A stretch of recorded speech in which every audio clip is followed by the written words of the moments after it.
He thought she was stealing from him. For 3 weeks, he watched her leave with bags she didn't bring in.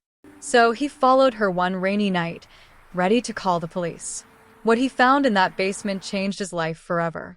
Because the woman he suspected of theft was actually a war hero feeding the homeless with her own money. The same homeless people his success had created. Stay with me.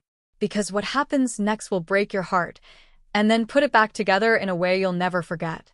This is a story about a billionaire who had everything, and the housekeeper who showed him he had nothing at all. Welcome to the story room. While you are here, please hit the subscribe button and comment your view on the story and where you're watching from. Let me tell you about a man who had everything and saw nothing. His name was Jonathan Pierce, 36 years old, tech billionaire. The kind of man whose software company revolutionized how the world communicates. His apps were on every phone. His name was in every business magazine. He lived in a glass tower overlooking downtown Seattle, and from up there, the whole world looked small. But there was one person he'd known his entire life that he'd never really seen. Her name was Rose. Rose had been with Jonathan's family since he was 2 years old. When his mother died of cancer, Rose held him through the nightmares that wouldn't stop. When his father disappeared into work and whiskey, Rose kept the house from falling apart. She packed his lunches, helped with his homework, sat with him in the dark when the loneliness felt too heavy to carry. She loved him like her own child. And Jonathan? He barely knew her last name. For 34 years, Rose had been there. Quiet, faithful, present, making his coffee every morning, keeping his world organized. And Jonathan never once asked about her life. Never wondered where she went at night. Never thought about who Rose was when she wasn't serving him. Until 3 weeks ago. It started on a Tuesday evening. Jonathan was working late in his home office when he saw Rose leaving the building. Nothing unusual about that except for the bags she was carrying. 2 heavy grocery bags that pulled her shoulders down with their weight. Jonathan frowned. He didn't remember her bringing those bags in that morning. Thursday, it happened again. Same bags. Same time. Rose walking out with her coat pulled tight, struggling with the weight. Jonathan's mind went to dark places. The kind of places successful men's minds go when they stop trusting the people around them. She's taking something. He told himself it was impossible. Rose had been with his family for decades. She'd never taken so much as an extra bottle of water. But those bags kept appearing, and the question kept burning. What is she hiding? So Jonathan did what he'd learned to do in business. He investigated. He ran an inventory of his penthouse. Every piece of tech equipment. Every bottle of expensive wine. Every item in his pantry. Nothing was missing. Not a single thing. But those bags kept appearing. By the 3rd week, Jonathan couldn't take it anymore. On a rainy Thursday night, he decided to follow her. He left his office early, parked his Tesla down the block, and waited. When Rose walked out of the building, bags pulling at her thin arms, Jonathan's chest tightened. Tonight, he'd know the truth. Tonight, he'd catch her.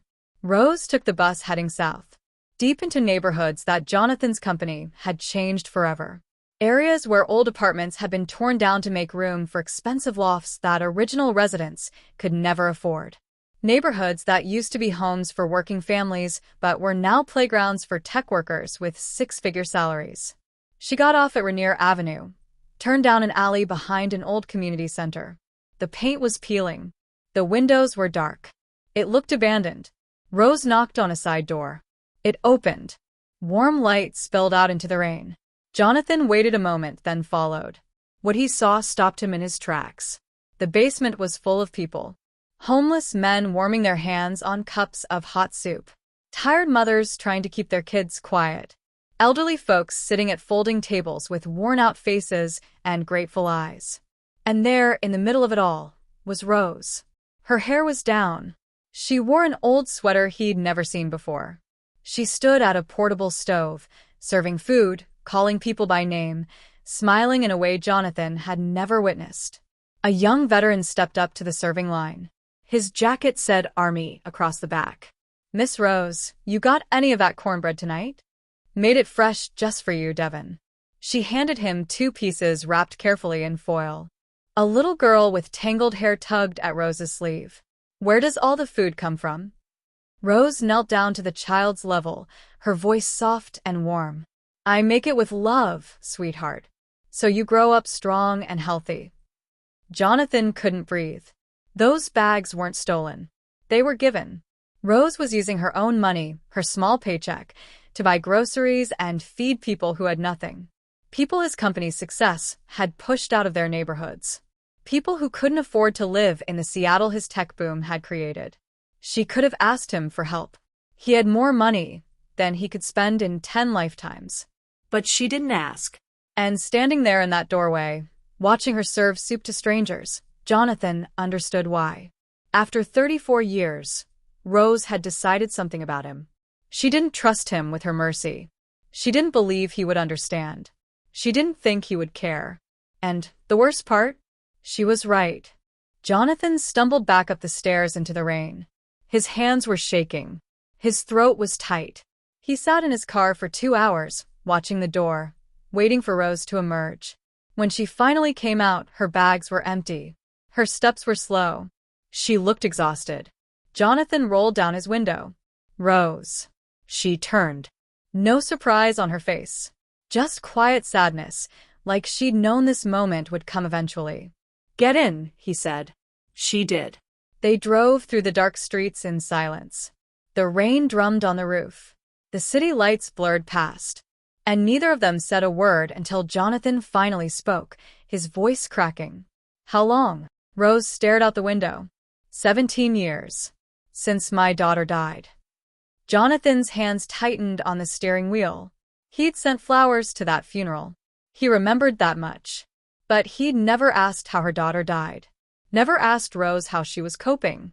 Never asked anything at all. "Why didn't you tell me?" His voice was barely a whisper. Rose looked at him then. Really looked at him. "What would you have done, Jonathan? Made it about your generosity? Turned it into a tax write-off?" Her voice wasn't angry. Just honest. Painfully honest. "I wanted them to stay human. Not your charity project." Something cracked open inside Jonathan's chest. A place that had been locked for decades. Jonathan pulled up to Rose's small house on the south side of Seattle. A neighborhood he'd driven past 1,000 times but never really seen. Small homes with chain-link fences. Cars that had seen better days. Lives being lived on budgets he couldn't imagine. He walked Rose to her door. Inside, through the window, he saw something that made him freeze. A frame on the wall. A military medal gleaming under a lamp. The Silver Star. Awarded to Sergeant Rose M. Williams for extraordinary heroism in Operation Desert Storm. The woman who made his coffee every morning was a war hero. And he never knew. "Rose," he said, staring at the medal. "You served? 3 years. Army medic." Her voice was soft. "Saved some lives. Lost some too." Jonathan felt like the ground was shifting under his feet. "Why didn't you ever tell me?" Rose looked at him with those tired, kind eyes. "You never asked." The words landed like stones. She was right. In 34 years, he'd never asked about her life. Never wondered about her past. Never thought to see her as anything more than the person who kept his world running smoothly. "You should go home, Jonathan. It's late." She went inside and closed the door gently. Jonathan sat in his car until sunrise. He couldn't go back to his penthouse. Couldn't face that empty space with its expensive furniture and its wall-to-wall windows overlooking a city he thought he knew. When the sun finally broke over the mountains, Jonathan drove home. The building recognized him automatically. Gates opening. Elevator waiting. Everything designed for his convenience. But this time, it all felt different. Cold. Empty. Like a machine pretending to be a home. Jonathan stood at his window, looking out at Seattle. His Seattle. Buildings his company's money had helped build. Skyline reshaped by tech wealth. But what had he really created? He thought about Rose. 34 years. She'd been there his whole life. He remembered being 7, standing at his mother's funeral. His father couldn't even look at him. The grief was too much. But Rose stood beside Jonathan the whole time, held his hand, let him cry into her coat when no one else would. He remembered being 12, struggling with homework at the kitchen table. His father was on another business trip. The house felt too big, too quiet. Rose sat with him, even though she didn't understand the work. She stayed anyway. Made him hot chocolate. Told him he was smart enough to figure it out. He remembered being 17, the night before college. Rose packed his bags, ironed his shirts. When he came downstairs with his suitcase, she hugged him. The only real hug he'd gotten in years. She whispered, "Make me proud." And he had. He'd built an empire. Made billions. Changed how the world communicates. But he'd never once asked if she was proud. Never asked what she needed. Never asked if she was okay. Jonathan heard the front door open. Soft footsteps in the hallway. Rose was here. Same time as always. Quiet. Faithful. He walked toward the kitchen. She was setting out his breakfast. Coffee. Toast. Fruit cut into perfect pieces. The same routine she'd done for decades. But this morning, Jonathan saw her differently. Her hands were thin. Worn. Hands that had served soup to strangers last night. Hands that had saved lives in a war. "Good morning, Mr. Pierce," she said softly, not looking up. "Rose." His voice made her pause. "Are you feeling all right, sir?" Jonathan wanted to say so many things. He wanted to apologize. To explain. To ask her why she never told him. But the words caught in his throat. "I'm fine. Just didn't sleep well." Rose nodded, poured his coffee, set the cup down gently. And Jonathan realized something that made his stomach turn. She was still calling him sir. Still moving carefully around him like he was someone to serve, not someone to trust. After everything. After raising him. After loving him. After holding his broken pieces together. She still didn't feel safe enough to be honest with him. He'd done that. Built that wall between them without even knowing it. Rose turned to leave. "Rose." She turned back. "Yes, Mr. Pierce?" He looked at her. Really looked. And saw a stranger. A woman with a whole life he knew nothing about. A hero the world forgot. A mother who'd buried her daughter. A soldier who'd bled for her country. And he'd reduced her to someone who made his coffee. "Thank you," he said, his voice breaking slightly. "For everything." Rose's face softened just for a moment. "Of course, sir." She walked out. Jonathan stood alone in his perfect kitchen, in his perfect penthouse, in his perfect empire, and felt like the poorest man alive. He pulled out his phone, opened his calendar. Meetings, conference calls, product launches. His whole day mapped out in 15-minute blocks. None of it mattered. Jonathan closed the calendar, opened his notes, typed one question. Who is Rose Williams? It was the first honest question he'd asked in 34 years. And he had no idea what the answer would cost him. But he knew one thing with absolute certainty. His life had to change. Not the surface things. Not the charity donations or the public gestures. Everything. From the ground up.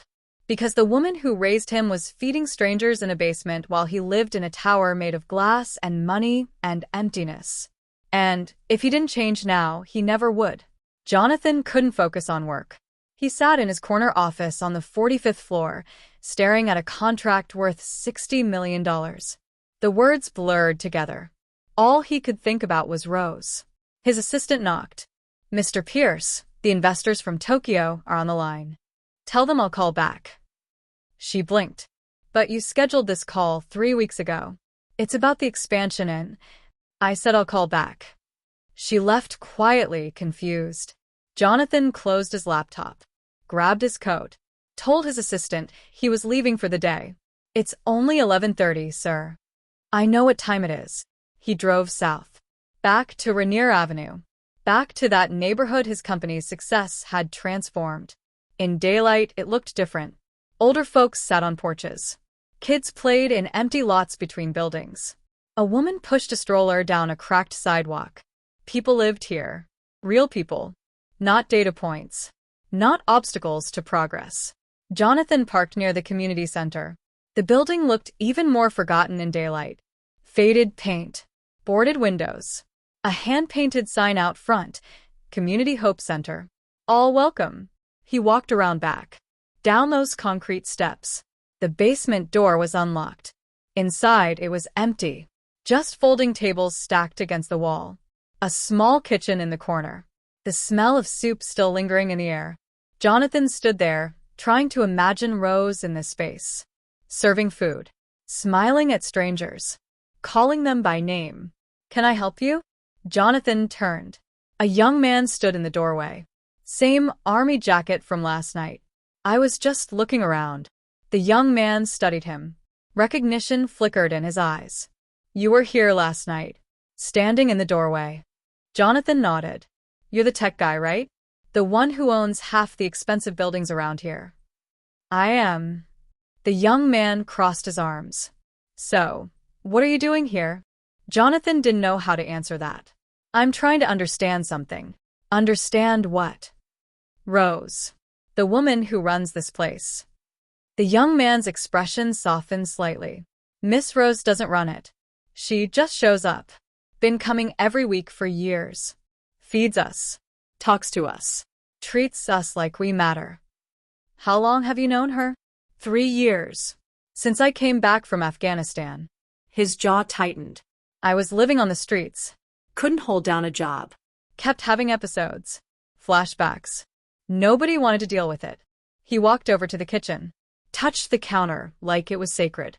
Miss Rose found me sleeping behind this building one night. Brought me soup. Didn't ask questions. Just sat with me. Let me talk when I was ready. Jonathan felt something twist in his chest. She got me into a program, the young man continued. Helped me find a place to stay. Checked on me every week. Still does. He looked at Jonathan. She saved my life. And she didn't have to. She saved 17 lives in the war, Jonathan said quietly. In Desert Storm. She was a combat medic. Got the Silver Star. The young man stared. She never told me that. She never tells anyone. They stood in silence for a moment. Why are you really here? The young man asked. Jonathan looked around the basement. At the folding tables. The small kitchen. The handwritten sign that said all are welcome. Because I've known her my whole life, Jonathan said, his voice cracking. And I just realized I don't know her at all. The young man watched him carefully. You're the one she works for, aren't you? The family she's been with for decades. Jonathan nodded. And you never asked about her life? No. The young man shook his head. Laughed bitterly. Man, that's something. She gives everything to people like us. And the people she actually works for, the ones who could actually help her, don't even see her. The words hit Jonathan like a fist. I see her now, Jonathan said. Do you? The young man challenged. Or, do you just feel guilty? Jonathan didn't answer. Because he didn't know. The young man moved toward the door. Stopped. She comes every Thursday night. 7 o'clock.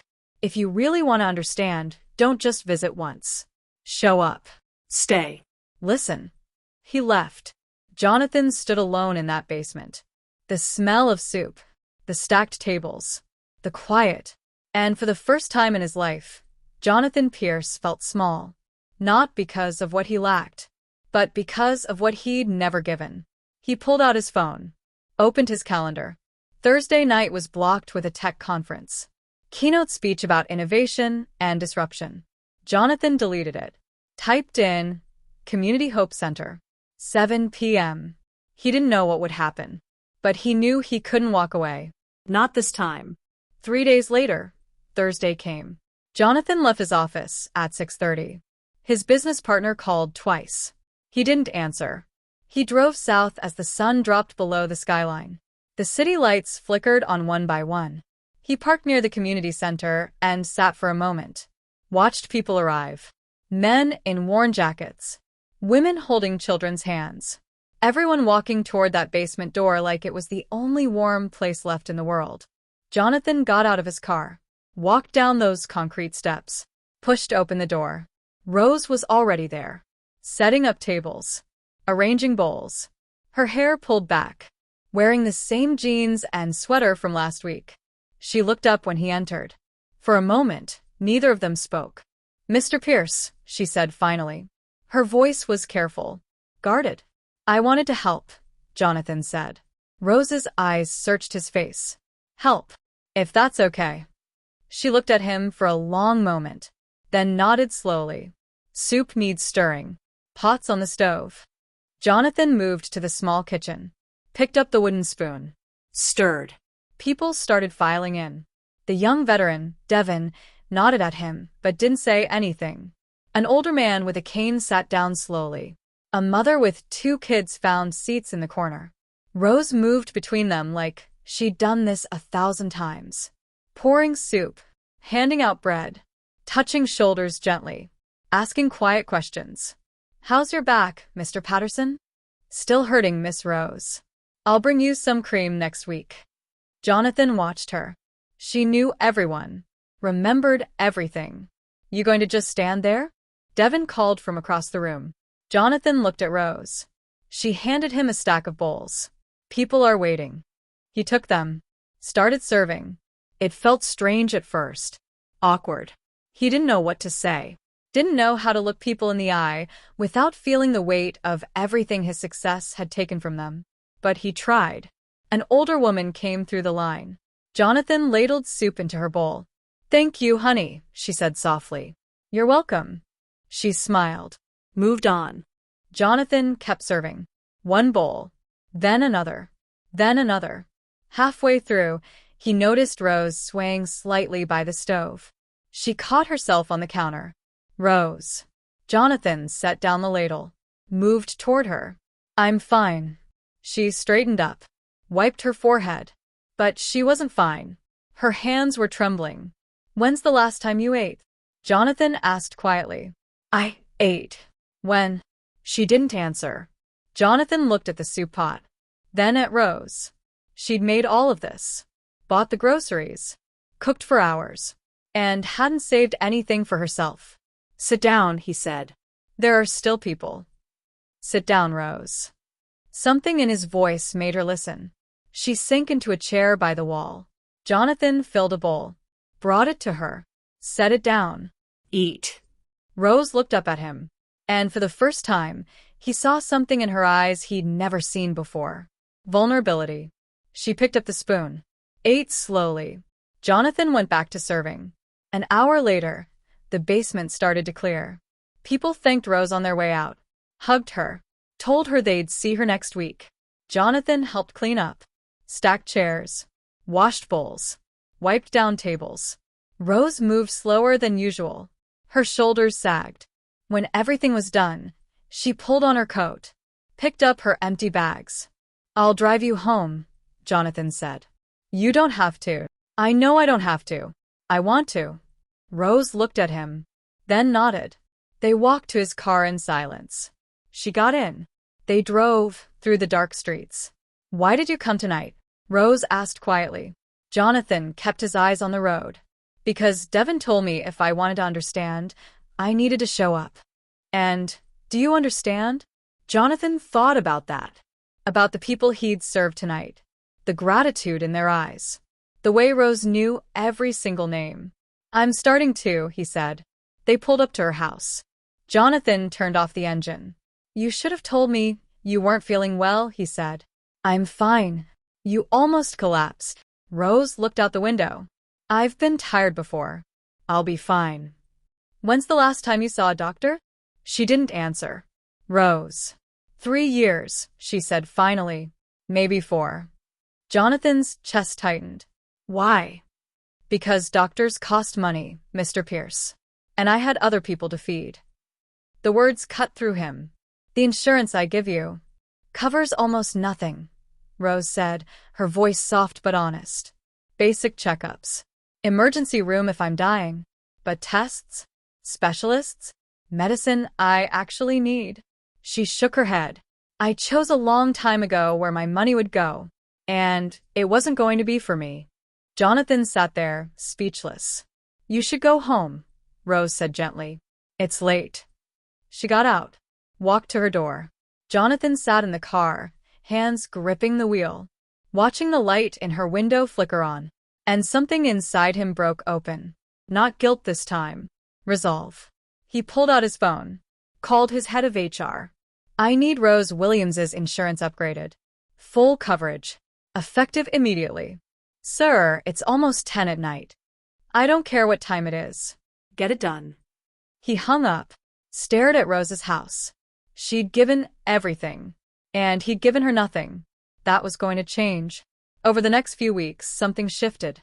Jonathan started spending less time in his office and more time in the world Rose had shown him. Every Thursday, he was at the center, serving soup, learning names, listening to stories.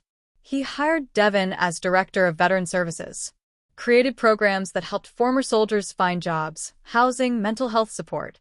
He met an elderly man named Walter Patterson, 74 years old, disabled veteran, living in a shelter because Jonathan's company had bought his building 3 years ago and raised the rent from $900 a month to $2,800. Walter had lived there 42 years, raised his grandkids in that apartment, watched the sunrise from that window every morning. Now, he slept in a shelter because Jonathan signed a paper without thinking twice. The realization made Jonathan sick. He started reviewing every property his company had acquired, every building they'd renovated and repriced, every family they'd displaced. 7 years of expansion, 38 buildings, over 1,500 families relocated, real people, real names, real loss. And Jonathan had signed off on all of it without ever asking what happened to the people who lived there. One evening, Jonathan sat with Rose in the empty basement after everyone had left. You know what's different now? Rose asked. What? You ask questions. You used to tell people what they needed. Now you ask them.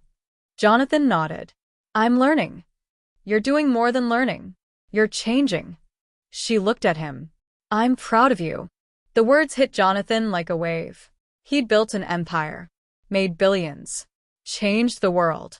But he'd never heard those words before. Thank you, he whispered. 6 months after that first Thursday night, Jonathan stood in front of the Seattle City Council. Same room where he'd presented the Rainier District Tech Hub. Same council members who'd applauded his $400 million development.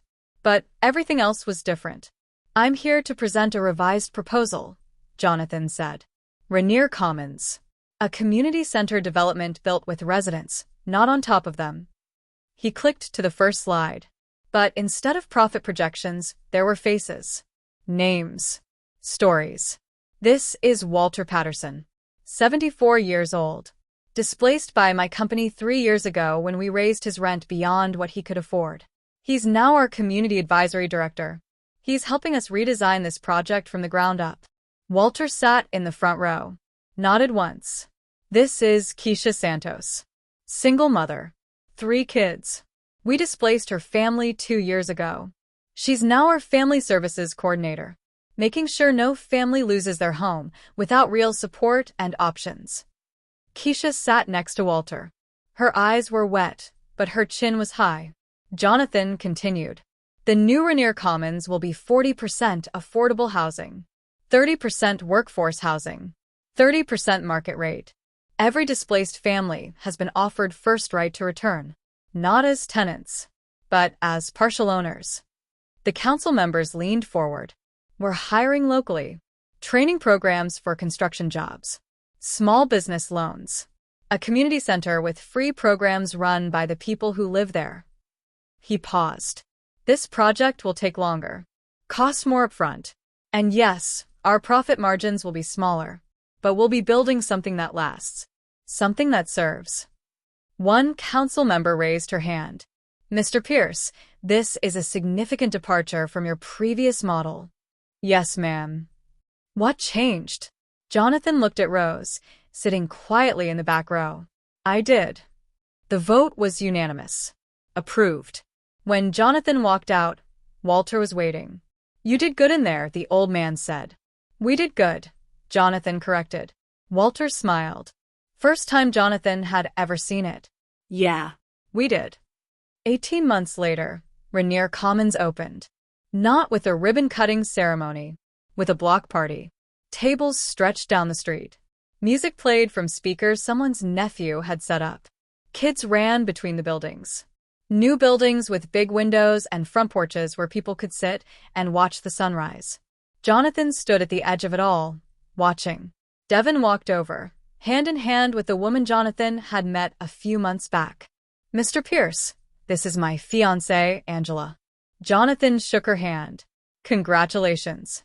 "Devin told me what you did," she said, giving him a chance when no one else would. "He gave me a chance," Jonathan said. "Taught me how to see." Devin smiled, walked off with Angela toward the food tables. Walter sat on a bench in front of his new apartment. Same view he'd had 42 years ago. Same sunrise every morning. He waved. Jonathan waved back. Keisha's 3 kids were playing basketball on the new court. She stood watching them, arms folded, peace on her face. When she saw Jonathan, she mouthed, "Thank you." He nodded. Rose walked up beside him. She looked stronger now, healthier. Her silver hair caught the afternoon light. "You did it," she said softly. "We did it." She smiled. "Yes, "We did." They stood together, watching the community celebrate. People who'd been scattered were home. Families who'd been broken were whole. And in the center of it all was something Jonathan had never built before. Belonging. "I was thinking about something," Jonathan said. "About that night I followed you. When I expected to find a thief." Rose looked at him. "I was so sure you were taking something from me. But the truth is, you've been giving me everything my whole life. And I just couldn't see it." His voice cracked. "You loved me when I was unlovable. Served me when I was blind. And when I finally opened my eyes, you didn't walk away. You stayed. You helped me become someone worth being." Rose's eyes filled with tears. "I don't know if I'll ever be the man you believed I could be," Jonathan continued. "But I'm trying. Every day. Because of you." Rose took his hand. "Jonathan, you already are." A little girl ran up. The one from the church basement. She was taller now, smiling. "Miss Rose, come see our new apartment. We have 2 bedrooms and a kitchen with a window." Rose laughed. "I'll be right there, sweetheart." The girl ran off. Jonathan looked at Rose. "You know what I realized? I spent 36 years building things I could see from 45 floors up. Towers. Campuses. Software that changed the world." He gestured to the families around them. "But this? People with homes. Kids with hope. Veterans with purpose. You can't see this from up there. You can only see it when you come down. When you get close enough to look people in the eye." Rose squeezed his hand. "And now you see." "Now I see." The sun was setting. Gold light spilled across the new buildings, the community garden, the playground where children laughed. Rose started walking toward the little girl's family. Then stopped. "Turn back, Jonathan." "Yeah. Welcome home." She walked away. And Jonathan stood there, feeling the weight and wonder of those 2 words. Welcome home. He'd spent his whole life in penthouses and boardrooms, surrounded by luxury and achievement. But he'd never been home. Not until now. Not until he learned that home isn't a place you own. It's a place where you belong, where people know your name, where your presence matters, not because of what you have, but because of who you are. Jonathan walked into the crowd, shook hands, hugged children, listened to stories, and somewhere in the middle of it all, surrounded by people he'd once ignored, in a neighborhood he'd almost destroyed, Jonathan Pierce finally understood what his life was for. Not to build higher, but to lift others up. Not to take more, but to give everything. Not to be seen, but to see. He looked up at the sky. The same sky that covered his penthouse 45 floors up. But from down here it looked different. Closer. Warmer. Like grace bending low enough to touch the broken places. And Jonathan whispered a prayer he'd never prayed before. "Thank you. For Rose. For second chances. For eyes that finally see." The prayer was simple, honest, real. Just like the life he was learning to live. A life where wealth wasn't measured in buildings, but in people who felt seen.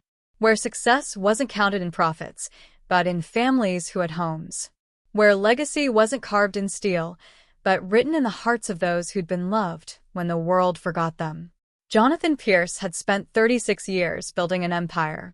Now, finally, he was building something that mattered. A community, a family, a home.